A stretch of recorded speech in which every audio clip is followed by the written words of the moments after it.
চাচ্ছি প্রত্যেকটা জায়গায় যেন প্রপার ইনভেস্টিগেশনটা হয়। আমাদের ট্রাইব্যুনালের চিফ প্রসিকিউটর আছেন, আমাদের গুম কমিশনের বিগত সময়ের নূর খান লিটন ভাই আছেন। একটা দেয়ালে আমরা মিনু নাম লেখা দেখলাম। কায়সার ভাই ছিলেন 8 জনের একজন, ওনার স্ক্রিন নাম ছিল মিনু। তো এই জায়গাটাতে আসলে আপনারা তো যাচ্ছেন, আপনারা কি 10 মিনিট থাকতে পারেন কিনা?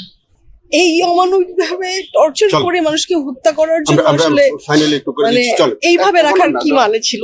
তো এগুলো যথার্থ বিচার চাই আমরা, প্রপার ইনভেস্টিগেশনের মাধ্যমে ন্যায় বিচার চাই, সর্বোচ্চ শাস্তি চাই তাদের জন্যই। কিন্তু এই যে সত্যটা এখন যে প্রত্যেকটা সেলে যাচ্ছি, আমাকে জানা উচিত যে ভাইরা কোন সেলে ছিল, শেষ অবধি কতদিন তারা যদি জীবিত ছিল, কতদিন পর্যন্ত তারা জীবিত ছিল, কোনখানে কিভাবে তাদেরকে টর্চার করা হয়েছিল, যদি হত্যা করা হয় ডেড বডিটা তারা কোথায় ফেলে দিয়েছিল।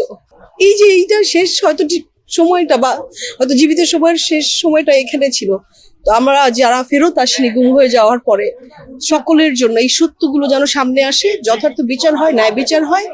এবং এই দাবিতে কিন্তু আমরা দীর্ঘ 1 যুগেরও বেশি সময় এই সত্যগুলো যেন সামনে আসে এবং ন্যায় বিচারটা নিশ্চিত করতে পারি। এই যে পরিবারগুলো এই যে ভীষণ রকম একটা বড় সময় পার করে এসছেন, আজকে রাষ্ট্রীয় স্বীকৃতি যেন তাদের হয়, পুনর্বাসনের ব্যবস্থা সরকার করেন এবং সর্বোপরি সবার আগে ন্যায় বিচারটা যেন তারা পায়, আমরা যেন পাই যথার্থ বিচার। কারণ এই যে চরম মানবাধিকার লঙ্ঘনের থেকে বড় কোনো চরম লঙ্ঘন হয় না।